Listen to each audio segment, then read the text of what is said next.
Hey, and welcome back. I'm ready to do a deep dive on the strategies that legendary investors use to make a double-digit returns in the markets. So let's start talking about selling cash secure puts. And by selling cash secure puts, you can guarantee yourself high single digits and even high double-digit returns by just waiting on cash for the best opportunities in the market. In selling cash secure puts, the concepts are the same as the ones that we explained before when you talk about selling puts. As a matter of fact, I even put the chart here just to make it easier, just as a recap for us. So if you actually look at here, what means when you actually sell the puts? As a seller, you keep the premium, you receive the premium from the buyer. So the higher the premium, the better. So in this case, we are considering that there was an option at a strike price of $60. You're collecting right out of the bat $200 as premium, so your reward is basically the premium received. But then if it happens that the stock keeps going up or if the stock keeps going sideways, you can just keep doing it again and again and again and keep collecting premium like multiple times, right? Which is actually going to bring a lot of cash. It's going to diminish your cost basis in the future if you want to acquire some stocks. But at the end of the day, so it's pretty much the odds of this happening is much higher for you, the seller, than for the buyer that he's just counting on the stock going down. But as a seller, if it goes up or if it goes sideways, you're fine. Now, if the stock goes down, then the options, they're going to be exercised. In this case, the seller is obligated or required to buy 100 shares from the buyer at the strike price. So in this case, the strike price is $60. So let's say that the shares, they fall to $40. It means that you're still going to be required to buy at $60 because that's the strike price. And if you see, there is a downside, it's still limited because the limitation is the minimum value of the stock price that can go there, which is zero. But at the end of the day, when you look at this graph, people think, oh, there's a lot of risk, but not really. Remember that as a value investor, based on all the course, all the things that we learned so far, you know how to determine if the company is a great one, how to value the business, determine that intrinsic value which you should buy with a margin of safety below, and also the best point of entry by using technical analysis. Meaning that with all of this, if let's say you sold a put, you have a contract of you're selling like cash secure puts, and then the shares get assigned to you, meaning that the stock price goes down below the strike price.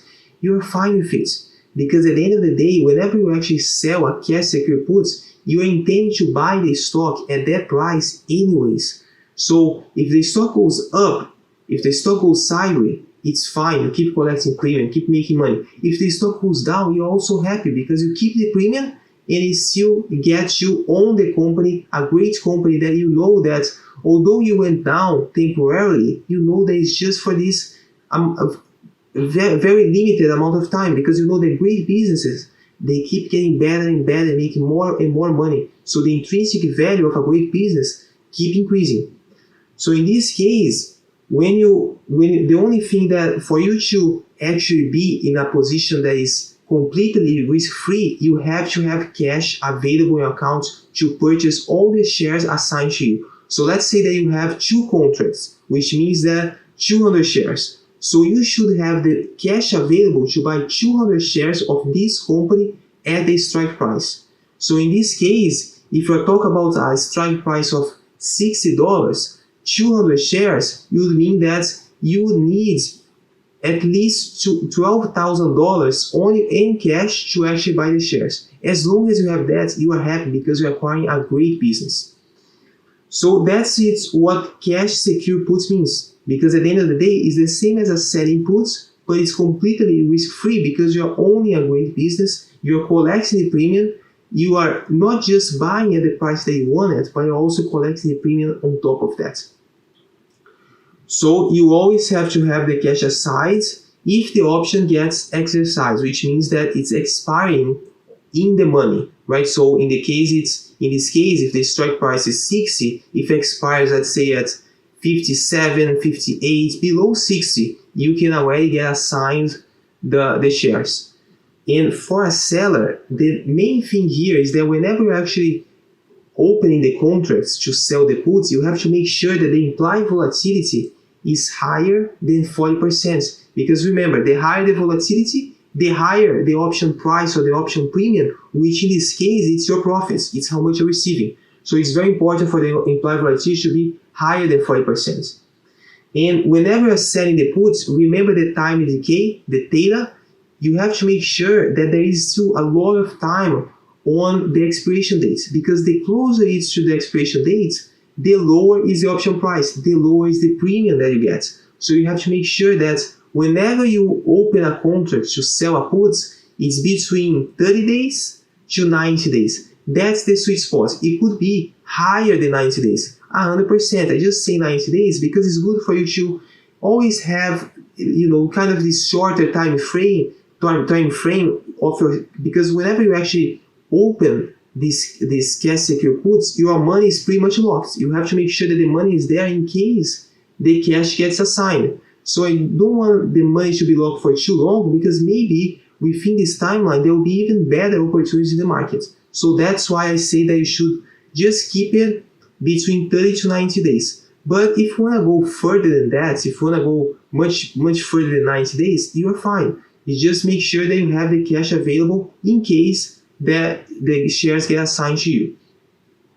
And also, whenever you're selling puts, the best times to sell if it's an uptrend or a consolidation, not a downtrend. So actually, let's go back a little bit on the knowledge of technical analysis. Make sure that if you don't remember fully everything on this slide, make sure that you actually go back to the technical analysis classes and I explain everything very in detail. But remember that whenever you're selling a put, what do you want as a put seller? Well, if the stock goes up or is sideways, I can keep doing the strategy over and over again and keep collecting premium. So the best times for you to actually sell a put is if the stock is going up in an uptrend or if the stock goes in a consolidation, because then you can keep doing that strategy. If it's a downtrend, you could still sell a put if you want to actually acquire the shares, because in this case, you have to keep in mind that in a downtrend, what's low can get lower. So if you get assigned the share in a downtrend, maybe the downtrend is going to last for a while. So the stock price is going to keep falling. So that's just something that for you to keep in mind. If you really want to be kind of 100% profitable anytime, then you should always do it in an uptrend or in a consolidation. So if you actually look here, you have different ways to see if the stock price is not uptrend or in a downtrend or in a consolidation. The main one is for you to look at the dynamic support and resistance, which are the moving averages. Remember the 50, the 150, the 200. So when the 50 is above the 150, which is above the 200, it means that it's an uptrend. So you can see here, this is a clear example of an uptrend. So if you're selling puts, this is a great time for you to do it. And what price you do it? Well, you do it. First, make sure that you calculate the intrinsic value. You have to make sure that whenever you sell the puts, it should be at or below the intrinsic value. So in this case, let's say that the intrinsic value was, let's say over here. Okay, was at this price. So whatever price this is, that's the intrinsic value calculated. Whenever you're actually selling a put, you have to sell it close to the support level. What's the support? Well, the support is the dynamic support. Any of the moving averages. Could be the 50, it could be the 150, it could be the 200. All of these are support. So the stock basically hits there and goes up, hits and go up. So whenever you actually sell a cash secure put, make sure that you put it closer or below the moving average. So let's say if the moving average, you see the 50 here, so you would actually put it a little bit below if you don't want to get assigned the shares. Right, and then if the shares go up, make sure they always put below the moving average. It could be below of any of them. It could be the 50, could be the 150, the 200, right? So you can even check the past if that particular stock always hits the 50 and moves up, hits the 50 and moves up. If the stock always hits the 150 and moves up, then you actually put on the 150 if you don't want to get assigned the shares. If you do want to get assigned the shares, you can just put it a little bit on top of the moving average. So whenever the stock falls, there is a high probability that you actually going to get assigned the shares. But I just recommend you putting below, so at least you can keep doing this strategy. That's the important thing. Or you can actually buy the stock on the market, but whenever you're actually doing options, it's important for you to keep collecting those premiums, because those premiums, they really build up. Now, when you're actually in a downtrend, should you be selling a puts? Just if you want to acquire the shares. And I wouldn't recommend it too much, because remember, what's low can get lower. So how do you know if it's in a downtrend? Well, you're just going to check here if it's the opposite, right? The 200 on top of the 150 on top of the 50. This is a clear downtrend. And of course, if you're selling a puts, for God's sake, never sell it close to the moving average, because then the moving average is now at the resistance. So you can never sell it close to these areas here. Whenever you sell it, if you want to actually acquire the shares, make sure that you sell the puts very far away from the moving averages, because then the moving average is not support anymore, it's resistance. So anytime that it hits there, the stock is probably going to have a downward move. So that's actually kind of the ceiling that you have. So you shouldn't be selling a puts there, because if you are assigned those shares, you actually pretty much buy on the top, and then the stock is going to crash right after that. And you also have the trends in support and resistance, like here, right? So it's pretty much the kind of a very similar scenario. So this is the ceiling, right? So in a downtrend, you should not be selling puts.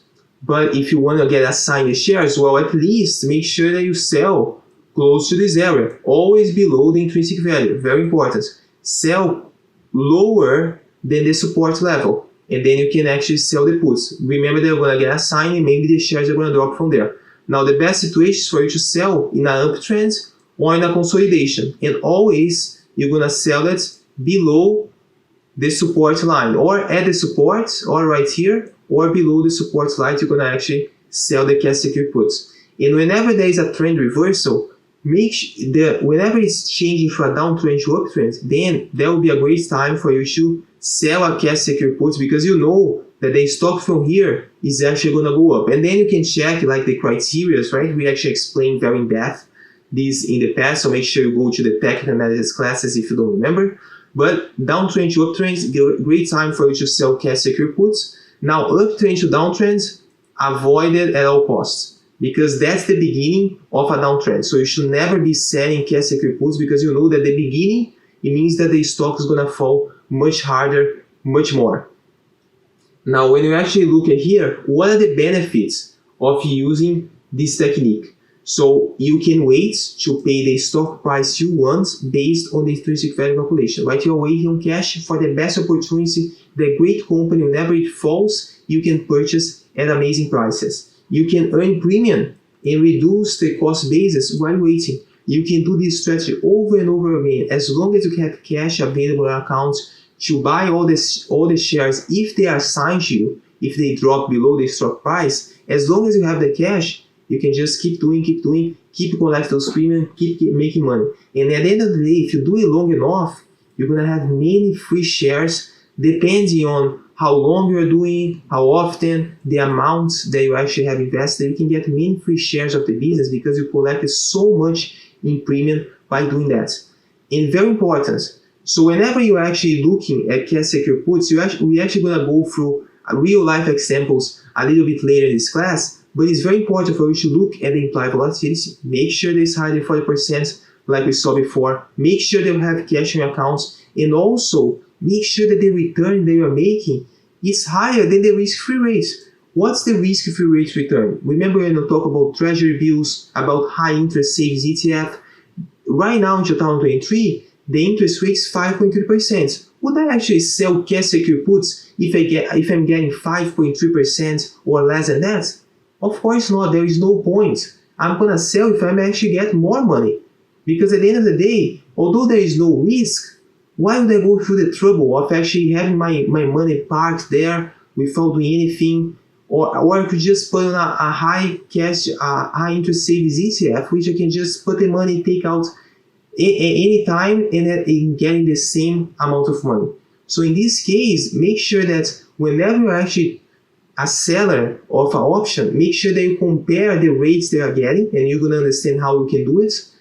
you compare these rates of return annualized with the risk-free rates of a treasury bill or of a high-interest savings ETF. So you're gonna do this by using these websites, and don't worry, we're actually gonna see it with examples how all the process works. But before we do that, let's actually see what are the scenarios of what could happen as soon as you open the contract or as soon as you actually sell the cash secure put.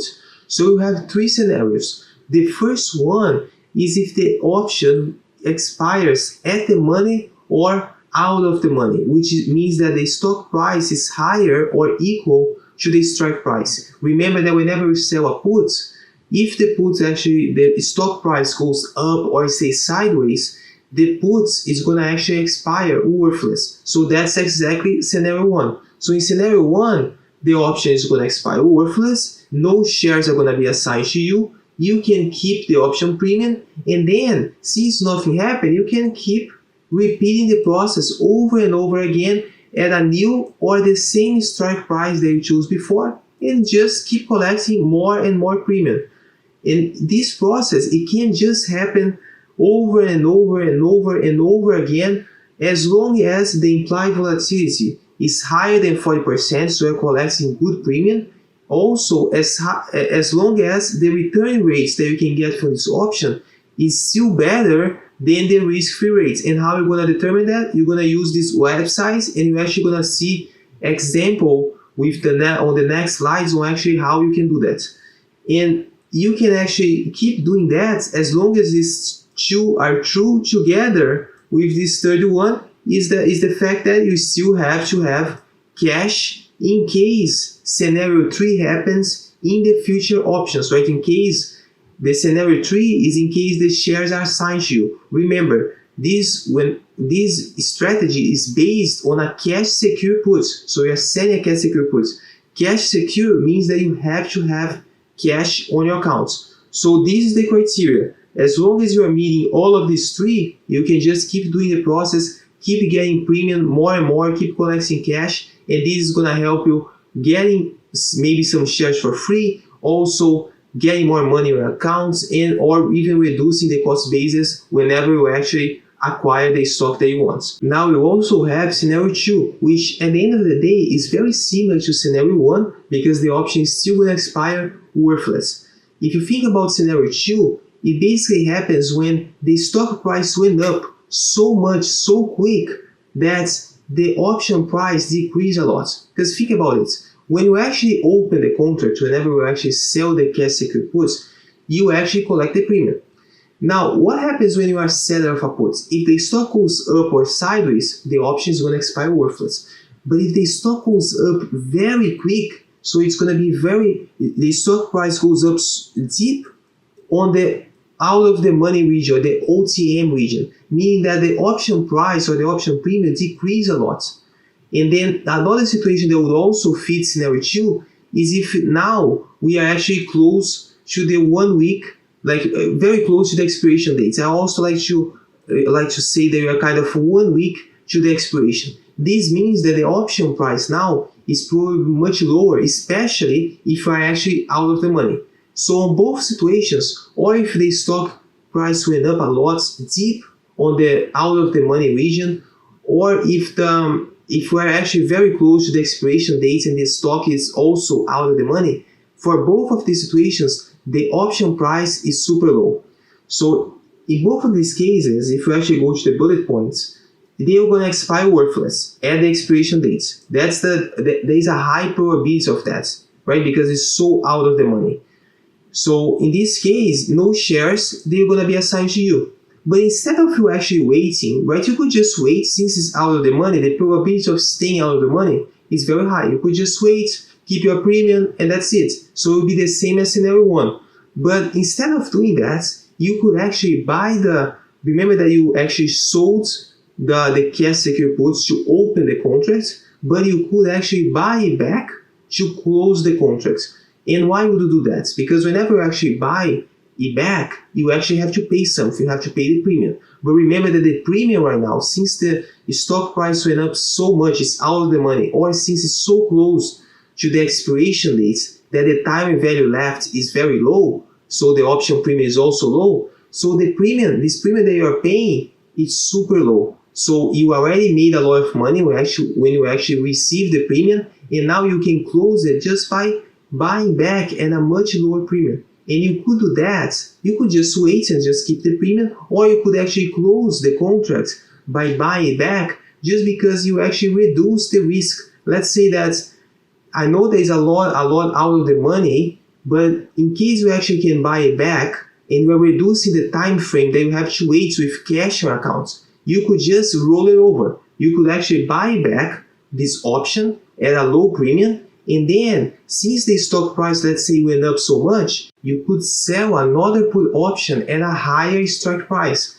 So since the stock price is very close to the strike price, it means that the premium, the option premium or the option price is much higher, meaning that you as a seller, you're going to be getting much more money by actually rolling this option over at a closer strike price to the stock price.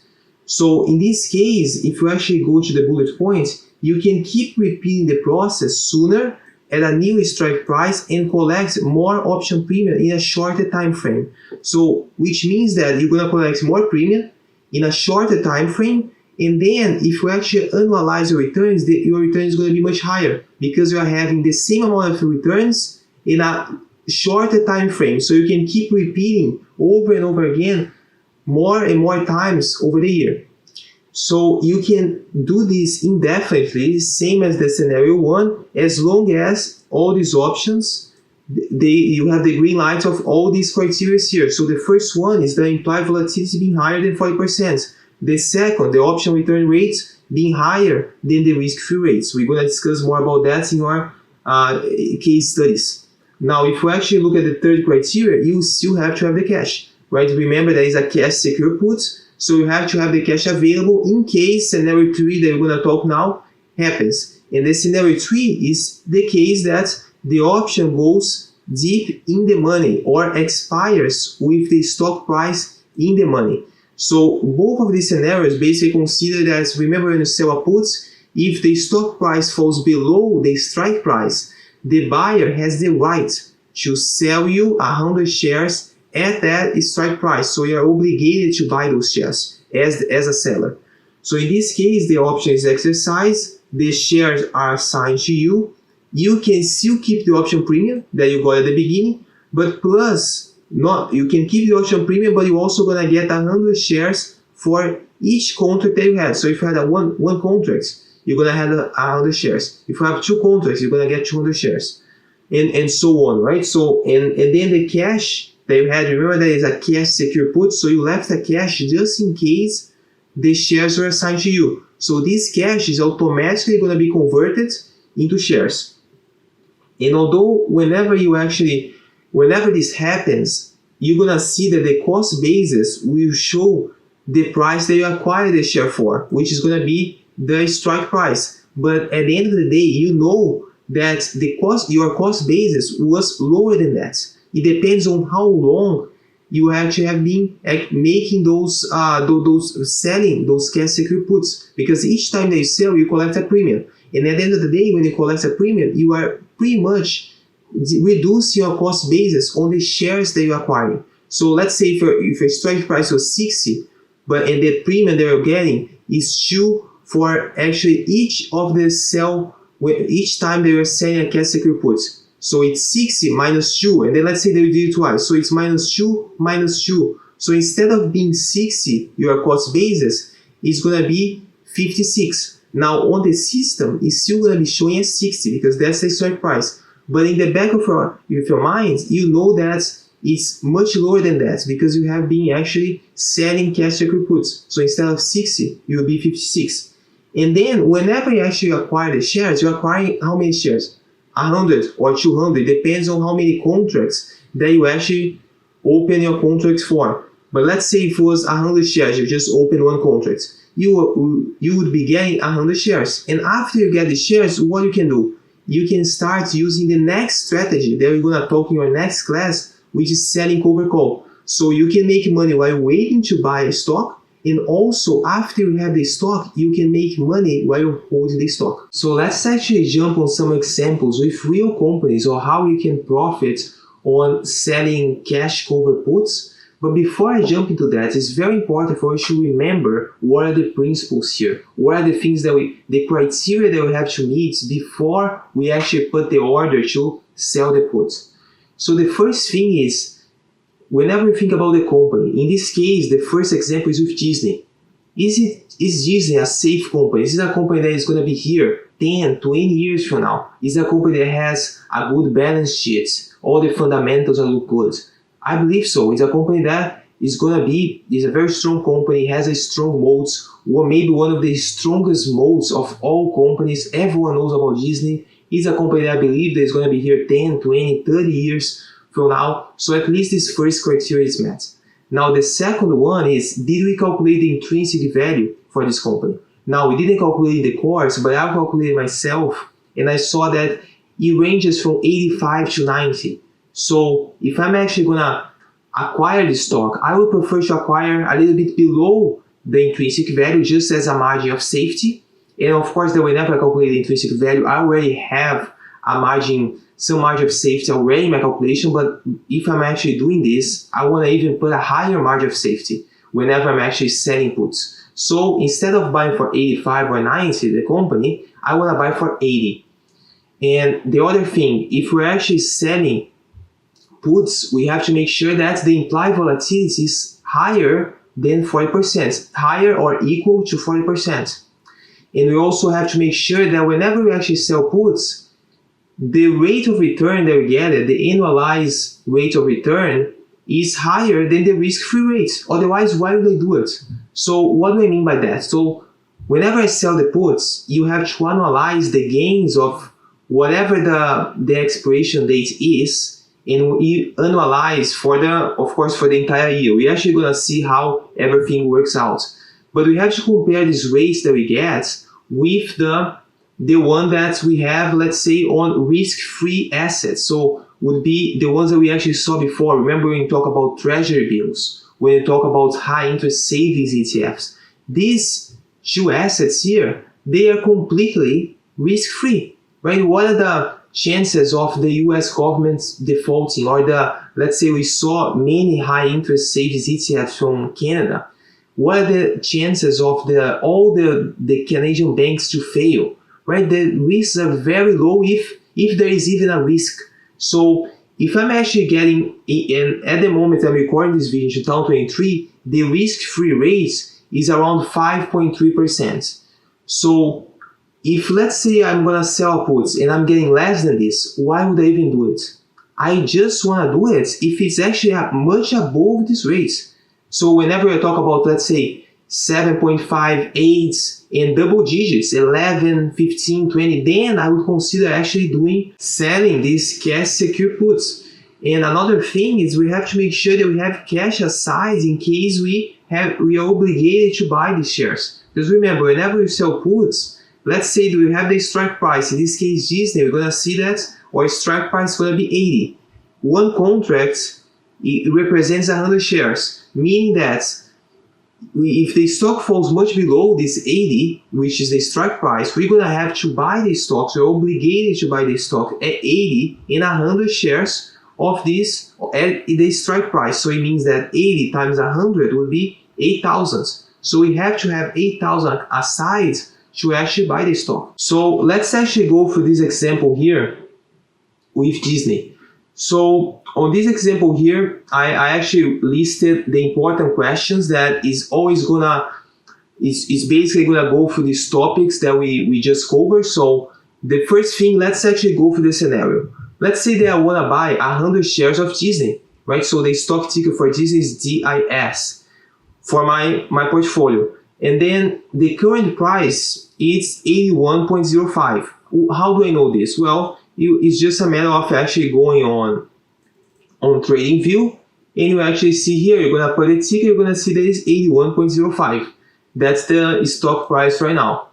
And I want to buy it, according to my intrinsic value and margin of safety, I want to buy for 80. So what I'm going to do is, I'm going to have to wait until the share price drops to 80. And am I going to wait not earning anything? No, I can actually sell cash secure puts, right? But I have to make sure that I have is cash secure. So I have to make sure that I have cash in case the shares get assigned to me. So in this case, I'm going to sell one contract. Let's say I want to buy 100 shares. One contract represents 100 shares. So I'm going to sell one contract of cash secure puts for Disney at 80. And which one I'm going to select? We're actually going to see it. But I always like to, whenever I'm actually dealing with selling puts, you can, I mean, at the end of the day, it's up to you and up to the returns, the annualized returns that you're going to get with the option. We're going to see that.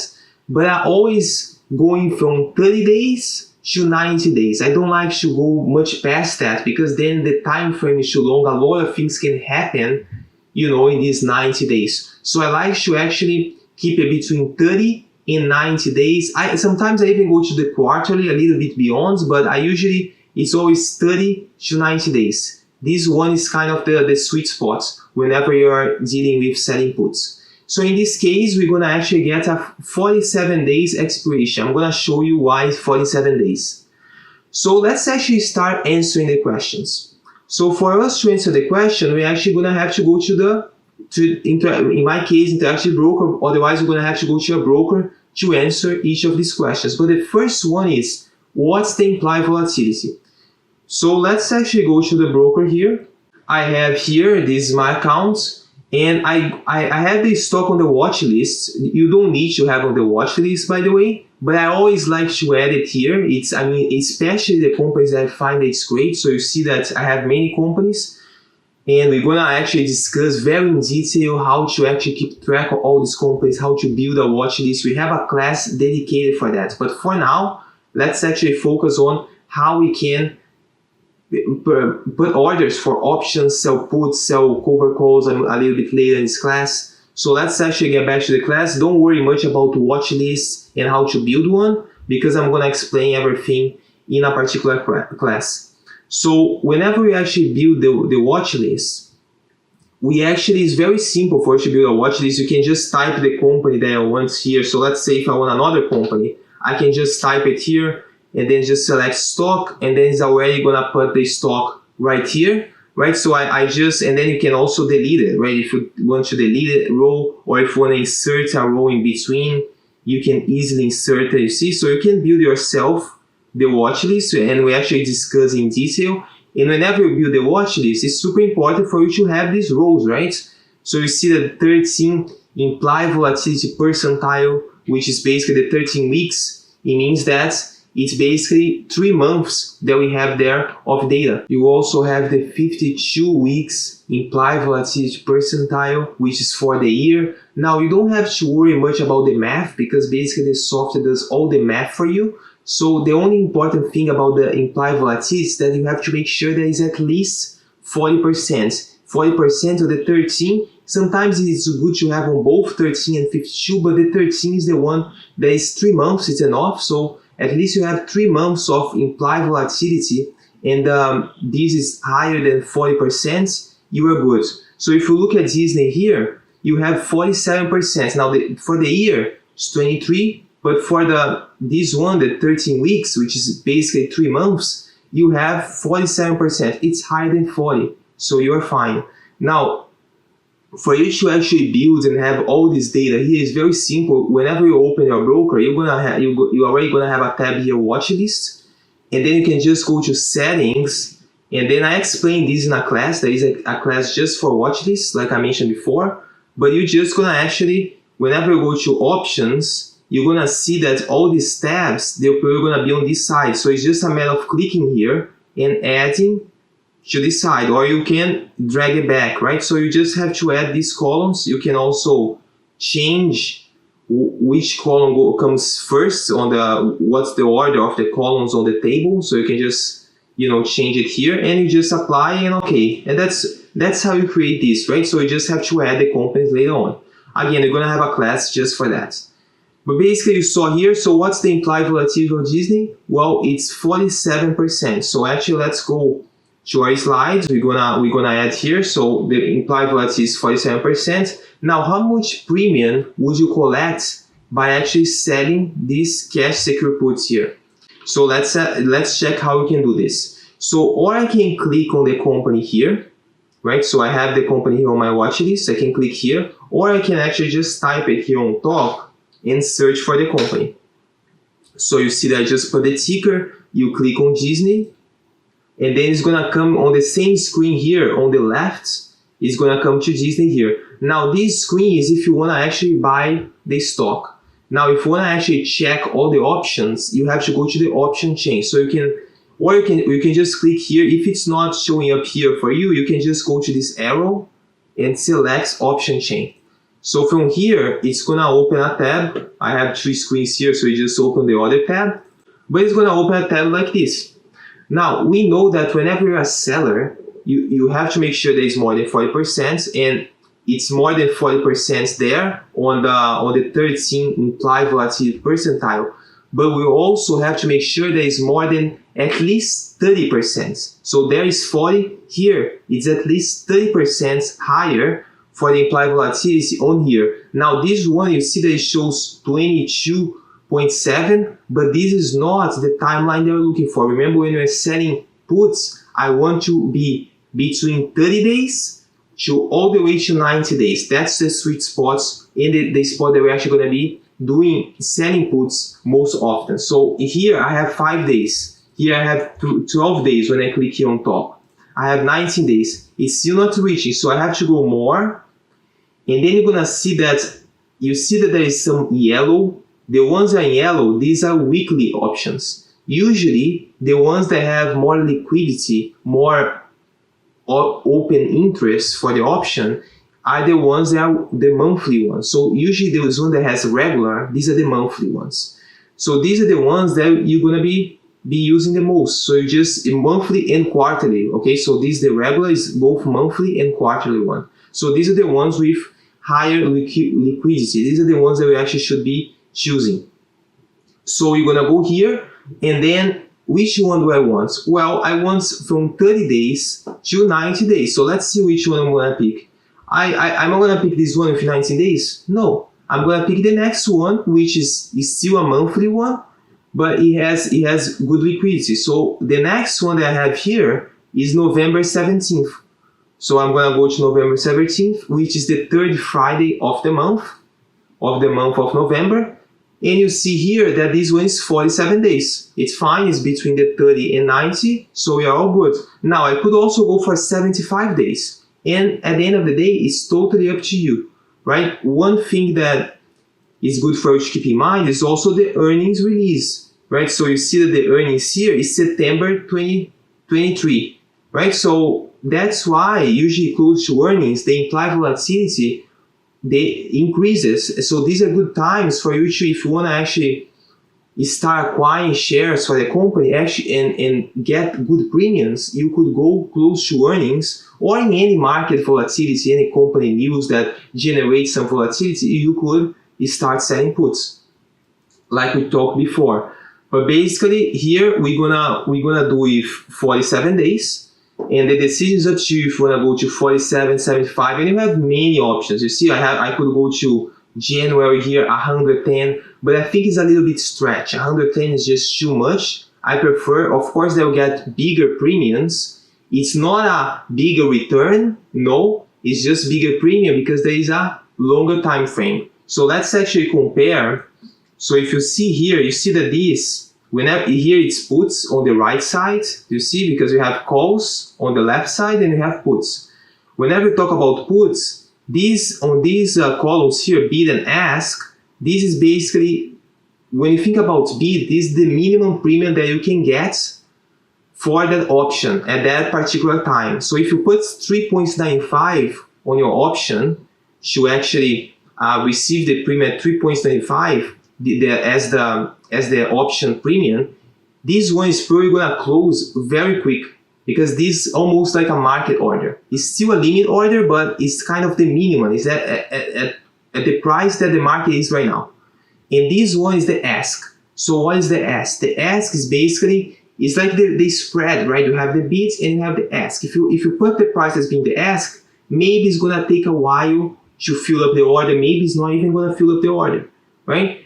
So here, for example, we are getting, you just have to multiply this value by 100. So if you're getting one contract, how much premium you're gonna get? So this 395 is for one share. If you multiply by 100, you're gonna be getting 395. So $395, right? So if you go to 47 days, you're not gonna get $395 because at the end of the day, here, the contract's gonna be open for 110 days. Here, it's open for just 47 days.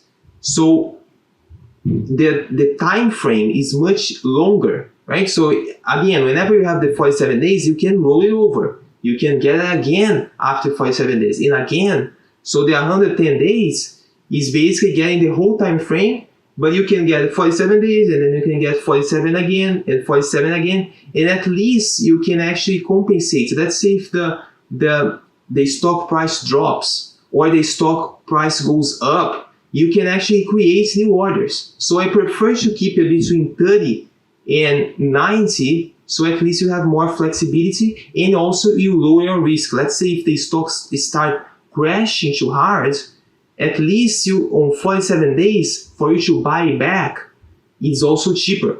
Because remember the data that we mentioned, as time passes, the option price reduces. If you have an option with 47 days, the data start dropping very fast whenever it hits that 30 days time frame. So if I'm 110 days, the data is going to be all the way to the top. Everything is going to be all the way to the top.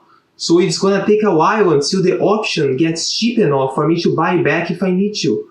Right? But on 47 days, the option gets super cheap. Let's say if I change my mind and I don't want to purchase the stock anymore. Right? But just to compare, look at this. Here I have for 47 days, I'm getting between 2.91 and 2.97 to this strike price here of 80. Now, maybe if I'm greedy, I'm going to go with 2.97. I can get more dollars, right, as premium. But at the same time, maybe the option, this contract is not going to get assigned to me. Now, if I go to 2.91, probably whenever the market opens, it's already going to be assigned and I'm already going to collect the premium. Now, let's say on this example, then I'm going to go with 2.97. So how can we calculate the return in 47 days for this option? So very simple, you're just going to go here on the calculator and you're going to put what? You're going to put 2.97, which is the premium being collected per share, and you're going to put the price, the strike price that you have to buy the share, right? If at the end of the day you are assigned to the share, if the option price falls to that.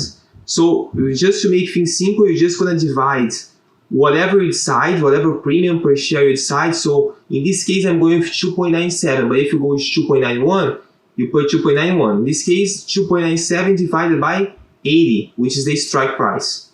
So let's actually make this division and multiply by 100. So we have that we are making 3.71% every 47 days. Okay, so for this option. Now, in order for you to compare with the risk-free option, how do you do it? You have to actually annualize these rates. It doesn't mean that we're going to get these rates for the entire year. No, we are getting this rate for 47 days. But remember that the risk-free rates, when we talk about treasury bills, when we talk about high interest savings ETF, the rates, the 5.3% is for the entire year. So we have to put in the same time base so we can compare if this option is good or not, comparing with the risk-free rates.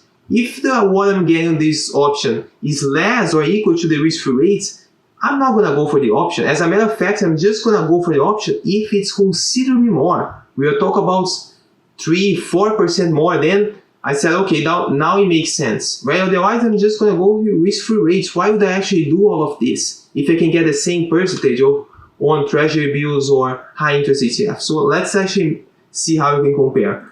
So you have to go to this website here, and then we put the amount of days of the option. So this one is 47 days, right? Why is 47? Because here, 47 days, right? It's the one that we are choosing.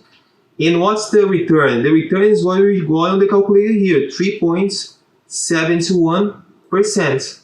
So let's actually put 3.721. So what's gonna do here is that it's gonna give you, okay, your return is 3.721 on 47 days. What about in 365 days, which is 1 year? How much will be your return? It will be 32.7%. So that's great. That's much above the 5.3% that we get on risk-free assets. So is this good for us to proceed? 100%. So let's actually go forward. So we go forward here. So the premium that we are collecting would be 297. It's 2.97 premium per share times 100. One contract, 100 shares, 297. What will be the annualized return? We just saw it. It's actually, how much is it? 32.70. So let's actually put it here. Don't know why I was wrong there. 2.70. Okay. And then from here, how much should you have in cash in case the share is assigned to you? So, and that's actually the important part. It's always important for you to have cash whenever you're selling puts. Because then, imagine if you, because at the end of the day, what it means when you sell a put? It means that you're obligated to buy the shares if whenever you have the strike price, if the stock price falls below, much below the strike price, then the buyer can exercise his option to sell the shares for you. Now, what if you are obligated to buy? Meaning that if you don't have money, if you don't have cash in your account, and the shares, let's say, drop to 60, you actually have to have the money to buy the shares from him from 80. You're gonna get 80 times 100, so you need 80,000 on cash to actually buy the shares in case it gets assigned to you. So that's something to keep in mind. That's why whenever you're selling puts, you don't want to go there, don't have the cash, and then you're going to use margin to actually do this. So this is dangerous. So that's why every time that you're selling puts, make sure that you have this cash. How much cash you're gonna need? You're gonna have basically gonna make the multiplication on the strike price times 100 times the number of contracts. So in this case, we have one contract, the strike price is 80. So what's gonna be? So it's gonna be 80 times 100 times 1 is one contract. So at the end of the day, anything multiplied by 1 is the same number, right? So 80 times 100 is 80,000. So this is the money that you need in your account. And if these shares are assigned to you, what will be the cost basis? It will be 80 at the end of the day because you are buying at the strike price. Even if it's fall below, you are obligated to buy at the strike price. So in your broker, you show that you are buying those stocks at 80 bucks. But at the end of the day, you are not really buying for 80 bucks because you collect the premium.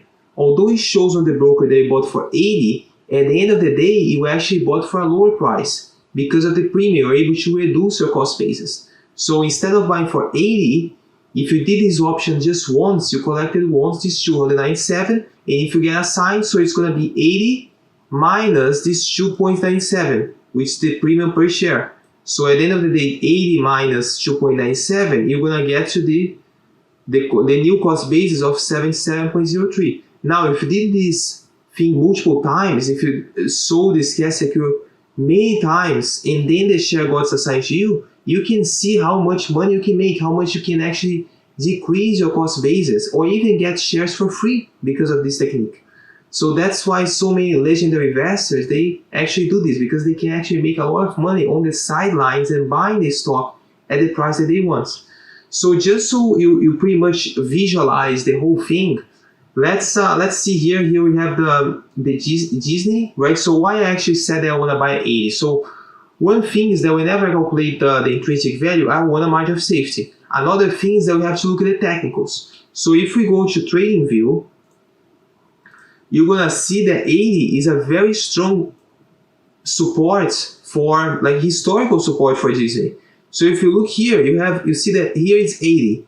On the last crash, on the COVID crash, it also fell 80. And then here was also 80, right? So multiple times it actually hit that support and bounce it back, right? So that's why 80 would be a great point for you to acquire shares, considering that the intrinsic value that I calculated is 85 and 90. So you have the margin of safety, and you are actually putting the strike price in a very strong zone of of support, right? So that's why I chose 80.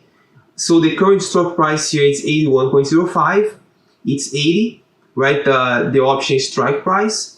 And that's why our premium, it's actually the premium that we are getting is very high because both values, they're pretty close together. 81 and 80, they're very close. So at the end of the day, you can get a lot of premium because of that. If you actually go on here, you can see that the further away you move out, right? Remember that this is a puts, right? So the further away you actually move out, the lower is your risk, right? It's not really a risk because at the end of the day, you want to acquire the shares. So if the shares go up, it's fine, you kept the premium and then you just do it again. If the shares stay flat, the shares are also not going to be assigned to you, but it's fine, you kept the premium. If the shares goes down, you can still keep the premium, but now you have to buy the shares. Not if it's go down by a bit, so let's say if it goes down from 80 to 79, you're probably not going to get assigned the shares. But if it goes below this amount here of 77.03, then you have high chances of being assigned the shares. Because remember that who is buying this, who is actually selling these shares for you is the other person on the other side. The person, you are obligated to buy the shares if the person on the other side exercises the option, meaning that it's up to the person to decide. And the person is not going to exercise the option if it's not profitable for him, right? So if you have to remember that whenever he exercises, he has to pay the premium. Whenever you get this 297, someone is paying these amounts. So at the end of the day, if the share price doesn't fall to 77.03, falls below the amounts, it's very unlikely that these shares are going to be assigned to you. But anyways, if the shares actually, so you have these three situations, or it goes up and you keep the premium, do it again, or if it stays flat, same thing, or if it goes down, it's fine, you want to buy anyways, right? So you just go there and buy the shares. So that's exactly what we did here. Now, one thing that I want to mention to you is that the farther away you go from the stock price that it is, the lower the premium, right? Because the lower the risk of the shares falling to the price. So let's say that we, instead of going for 80, we go for 70. So instead of getting a 2.97 premium, you would be getting 70 between 0.5 and 0.52, which would be $50 to $52. And you have to make sure that whatever strike price you decide, they has a lot of liquidity, a lot of open interest. So you can see here that they have thousands of contracts in place, right? So it's fine. You can just go for it and you're not going to have any issues. So just make sure that the open interest, it's on the range of thousands, right? So at least you are on the safe side. There's a lot of liquidity on the auction. So here is exactly what happened. So basically we are required to buy 100 shares of Disney from the buyer at $80, even if it falls below, but we can keep the premium 297. Now, as a put seller, for us, it doesn't matter if the price goes down, but ideally, we want to do this like many times so we can collect premium. So at the end of the day, we don't want the stock to go down because then you're just going to get the shares you just did this once. But if the stock goes up and flats, we can keep doing, can keep collecting more premium, decreasing the cost basis, and even eventually you could even get the shares completely free if we do this long enough. Very important that, like I mentioned before, if this happens of the stock goes up or goes sideways, the option expires worthless, you don't get assigned the shares, and you don't, of course, for any options, you never do this for penny or risk stock. We're doing for Disney. It's a big business. It's a business with modes. I don't have any doubts that this is going to be here 10, 20, 30 years in the future. And this is actually the performance profile that you see for these puts here, right? So you see that this is how it's going to look like. Sell one Disney, November 17, 2023, right? That's the 47 days that we were talking before. So if you go back here, you see November 17, 2023. The put is 80, and you see here there is the premium. Okay, so this is the premium, 2.97 times 100, and this is the profile. So the maximum profit you can make is the premium. And then this is the limited rewards that you have.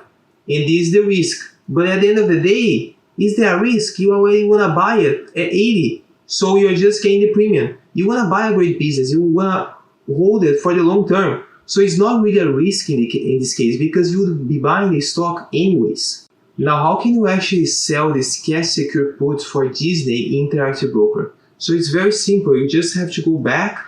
Whenever you're here, you're just going to select a strike price. In our case, 80.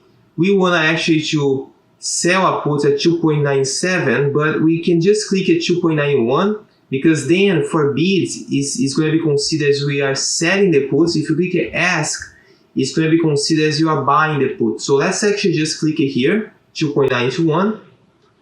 And then from here, you can just select, it already selected for you that you are selling the puts at the strike price of 80 for the November 17th. And then you can select the number of contracts that you want, 1, 2, 3, 4, right? So in your case, just 1. You're always going to select limit order. It's just easier, just select this option. Okay, you have others, but just make a simple limit. You can select the accounts. Okay, so you can just click it here and then select which account you want. And then here you can put a strike price, the premium per share. So in this case, it's going to be the 2.97.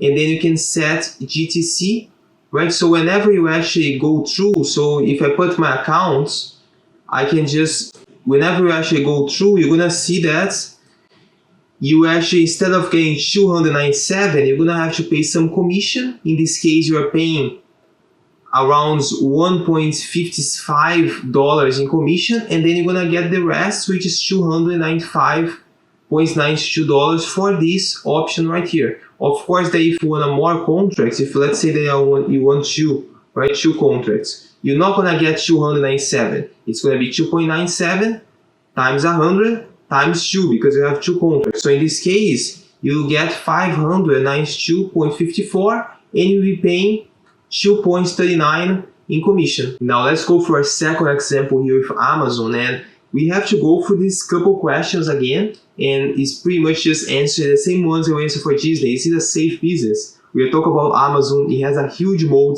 Is it going to be here 10, 20, 30 years in the future? Of course. Now, what about the intrinsic value of the business? We calculate it together. We know that it's 120 on the sum of parts, 110. So I want to purchase Amazon at 110, and that's going to be my strike price for the option. Another thing is regarding the implied volatility, always higher than 40% for us to consider selling puts for the business. We also have to make sure that the annualized return is higher than the risk-free rate of 5.3% that we get with treasury bills, we get from high interest savings ETFs. And the same thing, we have to have the cash for at least buy 100 shares of the business. So let's actually start with the scenario here. So we are interested in getting one contract for the option in Amazon, so 100 shares. And now the price of Amazon is 127.12. We can easily check this by just going here on TradingView, and then we see that it's 127.12. And we want to buy the shares at 110. That was the intrinsic value that we calculated, and there is also a margin of safety. I mean, it's a great business, right? Whenever we calculate the intrinsic value, especially for a great business like this, we don't need as much margin of safety as if we're, let's say, acquiring a business that is like a mid cap or a small cap, right? So first, we wouldn't be doing options for small caps, right? Because these are usually risky businesses. But when you talk about mid cap, we usually put a little bit of a higher margin of safety in comparison with these great companies, which you're just going to acquire, and we know that over the long term, they're going to keep compounding our money. So in this case, we're also going to sell one cash secure puts for Amazon at 110, and we're also going to pick this 47 days expiration. We're going to see on the broker. So let's actually go on the first question here. What's the implied volatility? So let's take a look. So if you go here on Interactive Broker, now we're talking about Amazon.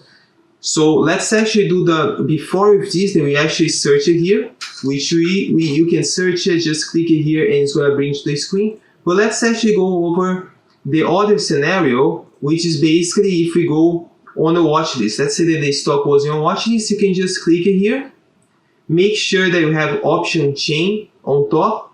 So you're just gonna click option chain. It's gonna bring this screen, and then you're just gonna have to select between 30 to 90 days. That's the sweet spot. So let's actually go here. I usually don't pick the weekly options. I just go for the monthly or quarterly options. So it's gonna be the regular ones, the ones that are not on yellow. In this case, the next one, October 20th, is less than 30 days. It's just 19 days.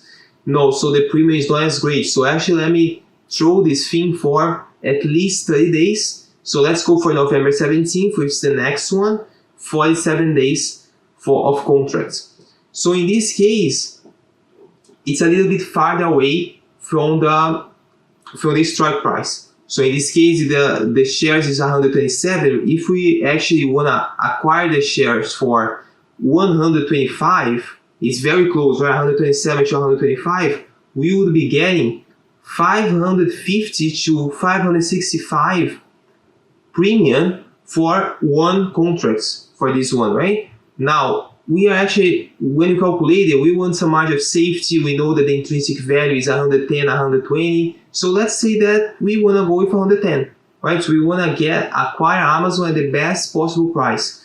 So in this case, we would go with this. Let's actually go with the bid price on Amazon. The Disney, we went with the ask price. So let's say that I want to go with the bid price, which is 1.5 and 110. Now, we are talking about the implied volatility. So there are two ways for us to find it. We have to make sure that this implied volatility on top here is higher than 30%. In this case, it's 36.9. So that's good. And also on the watch list, we have the 13-week and the 52 weeks implied volatility percentile. So if you go for Amazon here, we know that it's much higher than 40%. So on the watch list, the 13-week and the 50-week implied volatility percentile, it has to be more than 40%. Now on here, the implied volatility has to be more than 30%. Okay, so both are the criteria. One of the two is fine, right? If one is 40%, or if this one is more than 30%, then you're good. It's just one of them. Now, one thing that I noticed here is that at the strike price of 110 that we found based on the intrinsic value calculation, and also maybe I didn't show to you, but if we go here on Amazon, 110 would also be like a good point of entry because it's very close to the green line here, the green dynamic support line, which at the end of the day is the 200 MA, right? So it will be a very nice spot for us to actually start buying shares because usually when it hits the supports, this dynamic support, it has a high probability of rebounding it, right? But in this case, we unfortunately, if you look at the open interest, there is no contracts at this strike price, meaning that if the shares actually fall below, I'm not gonna get assigned the shares, and I want to increase my ownership of Amazon. So I'm not gonna follow with this strike price. I'm not gonna get any Amazon shares at this price. Instead of that, I have two other options. Or I can get closer to the price, right? Closer to the stock price that it is now, and I get higher premiums. Or I can get to lower, right? So I can go 105 lower, or I can go upper. So remember that whenever we calculate when we calculate the Amazon intrinsic value, we have a range. We have a range from 110 to 120, meaning that any price below that, we are fine. Now 110 is not an option. So I would actually go with 115 because it's still below 120. It's still fine. It's a great company. I have the margin of safety. Now, could you go with 105, for example? You could, but you're gonna get less premium. So here I will get 0.92. So basically, or 0.95, right? Depends if you're gonna go with bid and ask. But basically, you could get, let's say, $92 out of this contract, out of this 47 days contract. Or if you go with 115, you could get $239. So there is a considerable difference when you think about the annualized return. So one is 0.92. So if we actually make the quick math here, 0.92 divided by 105, right? Why 105? Because 0.92 divided by the strike price. So in this case would be around 0.8%. So if you actually put 0.8% here, it's 6.38%. It's a little bit too close to that risk-free rate. Remember the risk-free is 5.3%. So I would rather, since my intrinsic value is still below my intrinsic value, the 115, let's actually check. I would actually make much more premium. So I would go with this option. So if we actually make, let's go with 239 in this case. Instead of going with the ask, you could, but let's actually, I want to make sure that the option goes in. So I'm going to put 2.39, and I think we are actually getting enough premium for this option. So if we make 2.39 divided by 115 times 100, we actually get 2.07% in 47 days, which corresponds 2.07 in 47 days, corresponds to 70%. That's amazing. So let's actually go with this option. So if we go on this slide here, we found the implied volatility, in this case 67%. So let's actually go back quick so I show you that. So Amazon 67%, or if you prefer, you can also, this one it has to be higher than 30%, and it's 36.9. Okay, so this higher than 40. This one higher than 30%. Okay, so let's actually go back to the slides. Here we have the premium that we would collect. How much premium? Would be 2.39 times 100, 239. What will be your annualized return? We just did the calculation, 17.25. Here I put 34, so it's fine, right? 17.25. 17.25, okay. How much should you have in cash in case the shares are assigned to you? So we actually have the strike price at 115.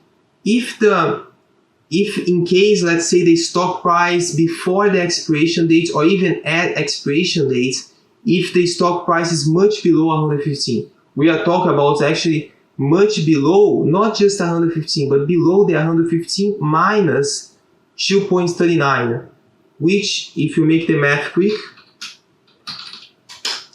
if the price falls below 112.61, then we could get assigned a share. So how much money we will need to have? We will need to have 115 times 100. So we will need to have 11,500. Now, what will be the cost basis if the shares get assigned to us? So in the broker, we'll show 115, but it wouldn't be 115 if we actually did this contract once, because we actually got the premium. So it will be 115 minus the 2.39, which is actually the math that we just did it here. So it would be 112.61. Consider that we did this once. If we actually keep doing it many times, maybe we're gonna get the shares for free, or maybe the cost base is gonna be super low. So basically everything that we talked about can be seen on this chart here. So we have the current stock price 127, the option strike price of 115. We are required to buy 100 shares at 115, receiving 239 if the shares fall below this amount. If the buyer at the end of the day wants to exercise the option, it's not necessarily if it falls below this amount. At the end of the day, it's the person on the other side that is going to decide if he wants to exercise or not. But the probability of he exercising the option higher than 112.61 is very low.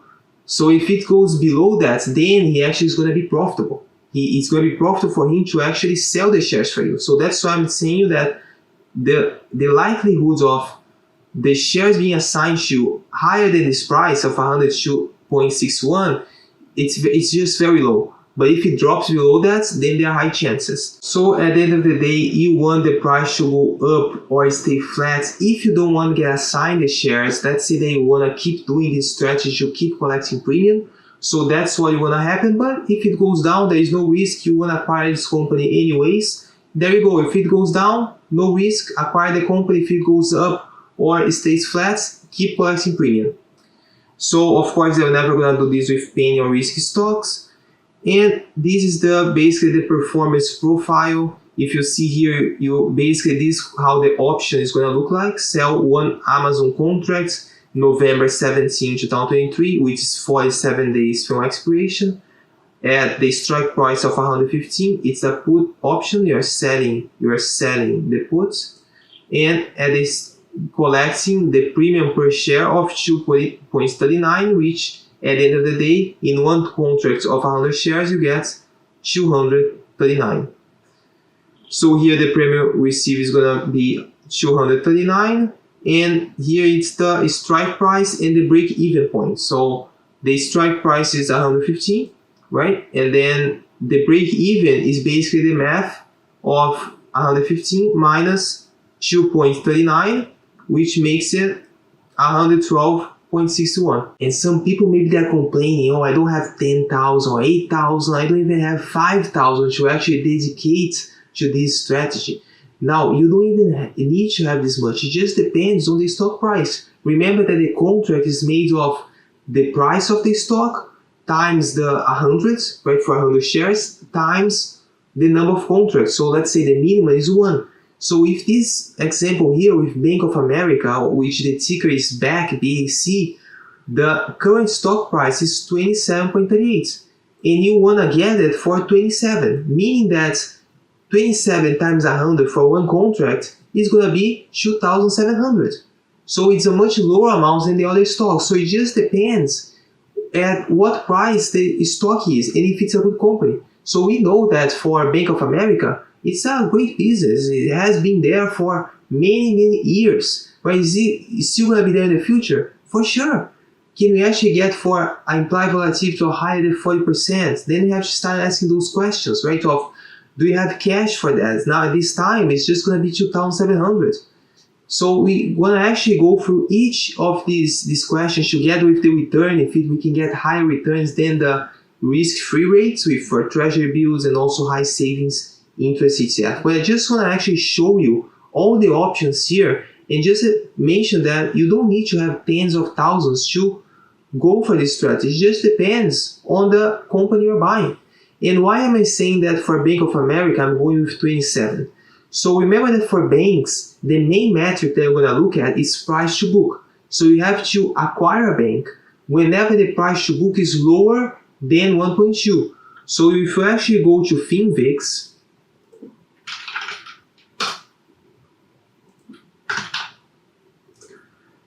so if you look at the price to book for FinVix is 0.85, much lower than 1.2. So this would be a great company to even acquire at these prices right now, 27.38.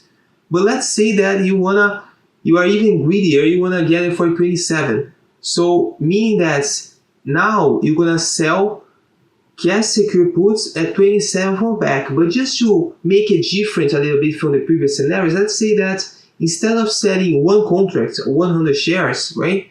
You are now selling two contracts for 200 shares. So in this scenario, we are going with 200 shares of BAC that you want to buy it. The current price, like we said, 27.38, you want to buy for 27. So this is going to be the option. You're selling two cash secure puts for BAC at 27. And instead of going with the usual 47 days, now let's make it 75 days for expiration. So what will be the implied volatility? And you know how to get all this information. You're going to go on Interactive Broker. So let's actually jump there.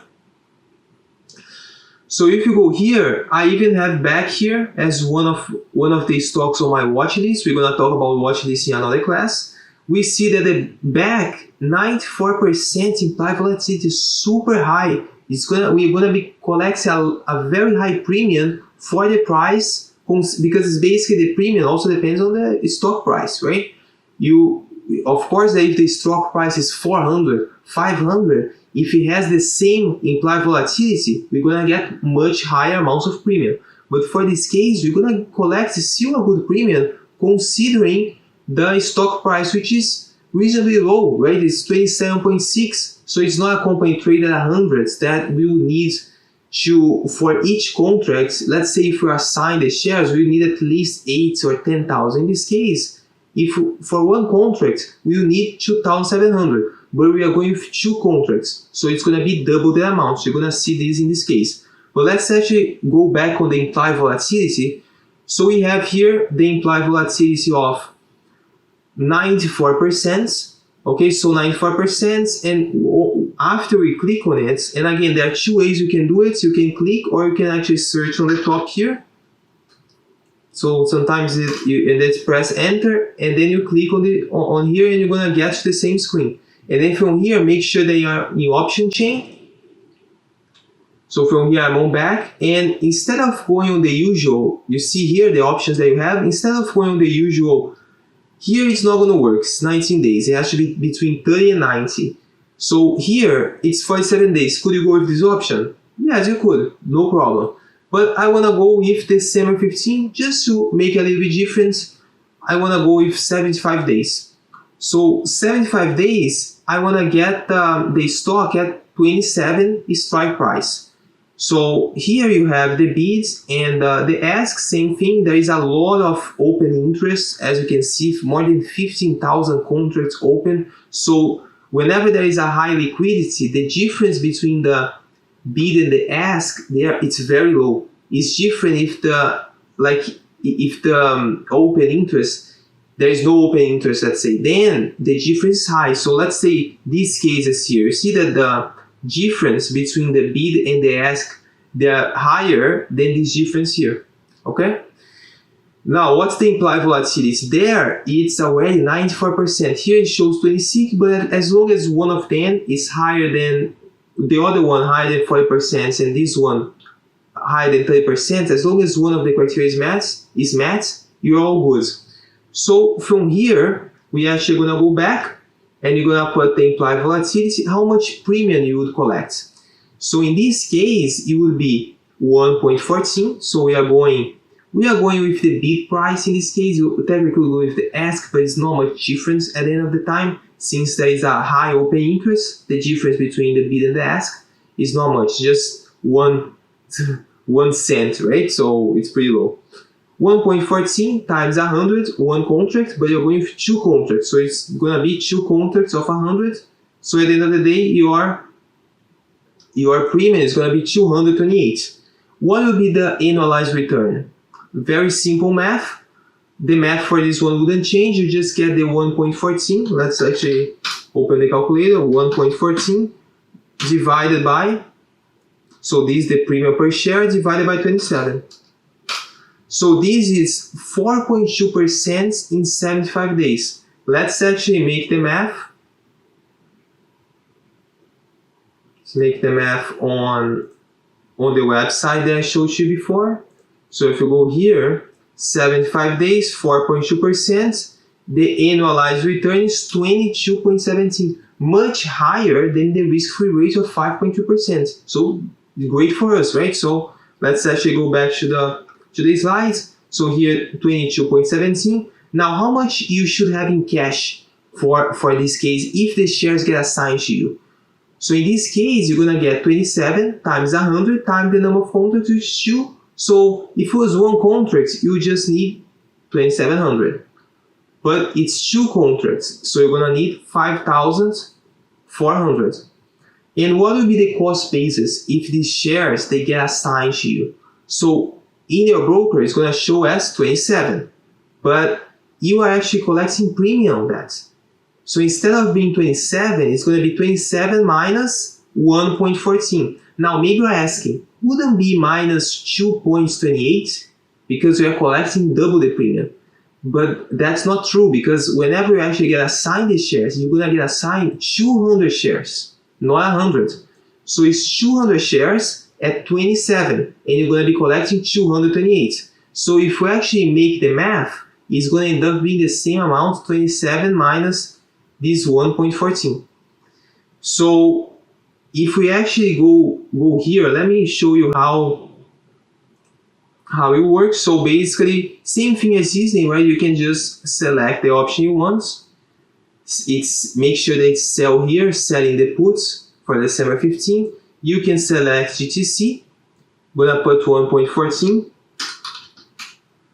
You can put two contracts, right? So this is the quantity, the limit, select your accounts, And then DTC basically means good until cancel, so the order is going to stay there forever, right, until you cancel it. And then from here you can submit. After you submit, you're going to see that you're going to have the premium, but this 228 is not what you're going to get. It's going to be 228 minus the commission. So in this case, it's going to be around 226.54, which goes directly to your account. As soon as this option is submitted and it goes in the system, right, the option actually goes through, then you're going to get $226 on your account. So let me actually just transmit it and you're going to see how it looks like. So yeah, sometimes this pops up. You can just click use on this order, that's fine. So the market is closed, it's not going to submit it right now, but the order is just going to stay here, right? So you see that it's the account, you see that it's sell, limit order, 1.14, and then 2 contracts, right? And then you just wait, and the order is going to be filled up. It's all good. And just in case, let's say that if this order goes through, how it would show up in your portfolio. So here I have one of my portfolios here, and I just filter for options, right? So I have like stocks and other things on the portfolio, but I just decided, since this class is about options, just to make it clearer for you to find all this information, I just filter to options. And then here I have different options. So let me actually show it to you. So if you go here, I have options on Amazon, you see? I have options on Google, on TSM, Taiwan Semiconductors, on Nike, and all of these, they're puts. So I'm actually selling puts for all these stocks here. How do I know that I'm selling? Well, I'm selling because the position here is -1. And then what's the expiration date? This was actually pretty recent. All of them are November 17th. And when I check, all of them have many contracts, right? Some of them, they don't have contracts right now, but there are many contracts on the system, right? The open interest, remember? Whenever I actually sell puts, I make sure that there are many contracts. So you see here that for each of these options, there are different strike prices, right? So let's actually talk about Google. So you see that for Google, the expiration date is November 17th, the strike price is 115, and I sold the put. I sold because it's -1. So if I actually go to the size, if I show you here, so this is how it looks like, right? So here you have the position, and how much did I get on premium?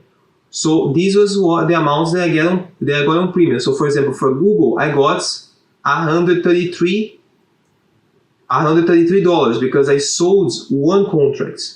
And then if you actually look the unrealized P&L, this part is important. So remember that if the option actually gets closer to the expiration date, in this case November 17th, the option loses value. So what I could do, instead of waiting until it expires, which I'm going to get the premium anyways, but instead of waiting, I could actually roll it over and do it again. I could do it again before the 47 days. Instead of waiting on the 47 days, if I see that all the stock moved up a lot, or it's very close, like 1 week before the expiration date, probably this option, remember that after 30 days, the theta, which is the time value, it decreases very fast. The option price decreases very fast. So how can you check the option price? The option price you can check right here, right on this column.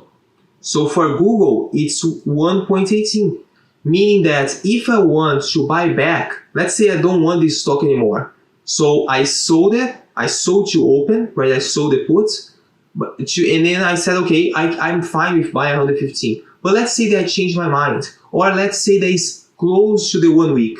And I said, you know what? I'm gonna see if I can buy back the buy to close, right? The option contract. So if I'm gonna buy this right now, I'm gonna have to pay 118. I got 133, and I'm gonna have to pay 118. I'm gonna still have premium on the difference. So if I make the math here, it's gonna be 133 minus 118. It's gonna be 15 bucks. Then I'm gonna get in premium. But come on, I'm not gonna do that. I'm just gonna wait longer, and I'm fine on receiving the shares. But if I see that once the time passes, this 1.18 turns into, let's say, 0.10, let's say close to the expiration date. Am I okay with actually doing that and putting another puts? Of course, because in this case, the math would be 133 minus 10. So I have 123 premium. I just lost $10. And I didn't really lose $10 because I can actually save time and put another puts and continue and then get more 133 or whatever it is the premium at the time. So my annualized return is going to increase for me by doing that. So that's why it's important for you to keep track of the options you have in the system. First, because of the price, to see if you're going to get assigned the shares. Second, to see if you can start doing puts at more and more often, right? So instead of waiting all the timeline of 47 days for this November, wait until November 17th, you can maybe, if the stock price goes much further up, or if the time for expiration is closer, just actually close it and buy it again. And for you to close it, it's actually very simple. You can just come here. So let's say I want to close this one for Nike. I can just come here and then I just go to, I'm just going to buy, right? So I can just go here, buy. So I'm going to buy the same option, November 17, 2023, 75 puts. So I'm going to buy back the puts. So basically for these puts, I didn't get much money. It was just this $47 in premium.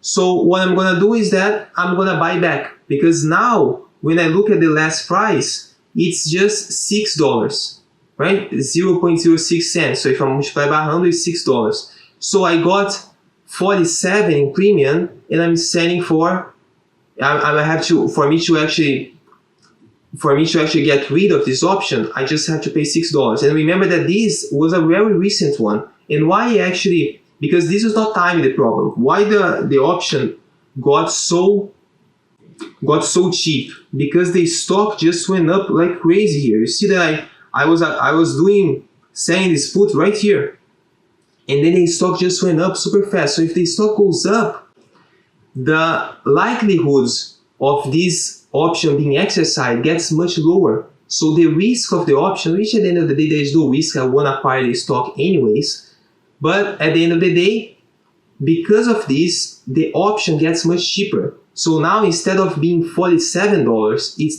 just $6. So I could just come here, buy the puts, and I just select the accounts. I put the amounts that I want to buy the puts. So let's say in this case, I'm going to put 007 GTC, and then I'm buying back one contract, submit it. You're going to have to pay $8, that is commission, and that's it, transmit. Right? So now I don't have to wait all the 47 days for the contract to end. I can just put another one and then make more premium. So that's the strategy here. So when I say putting another one, it means that we had that puts that we sold initially. So we sold to open, we bought to close because the price was very cheap, right? The price went up so much that made the option cheap. So the actual two things here, or the option goes up a lot, or it goes too close to the expiration date, so the option price decreases, which was the case with Nike. And then from there, I bought to close, and after the order goes through, I can sell to open again, which means that I can sell another put and collect more premium. And keep doing that to reduce the cost basis, and even hopefully get some shares for free if I do this for long enough. Now let's actually go back to the Bank of America slides. So here, this is pretty much what happened here. So we have the stock price at 27.38, option price at 27. We are required to buy 200 shares from Bank of America at 27, receiving 228 premium. If the shares fall much below this strike price, and this much below would be this price here of 25.86. If the shares don't fall enough, if the shares go up or stay flat, then the option expires worthless and we keep the premium. If it actually falls, then we can just buy the stock because we want to do this anyways. Bank of America is not a penny or risky stock, and this is the performance profile. So if you look here, we actually saw this in practice on Interactive Brokers. So we are selling 2 contracts of Bank of America, December 15, 2023, which it has a 75 days expiration. at 27, and these are puts that we are selling. And the premium per share is 1.14, which makes 228, considering that we have two contracts. Would be just 114, but since you have two contracts, it makes 228. So that's the premium we are collecting. And then from here we have the limited reward, which is basically the 228. And this is the strike price, and this one is the break-even price, which is 27 minus 1.14. And I hope you're able to see how powerful this technique can be for you to keep getting cash while you wait for the best opportunities. And it's not just getting cash, you're actually getting high rate of returns, even more than sometimes you holding the stock itself. We saw they were making double digits, above 20% on many of these options. So it just depends on the implied volatility, and if at the end of the day the stock is a good one, if it's a company that you want to hold for the long term, and if you have the cash to actually buy it if it's needed.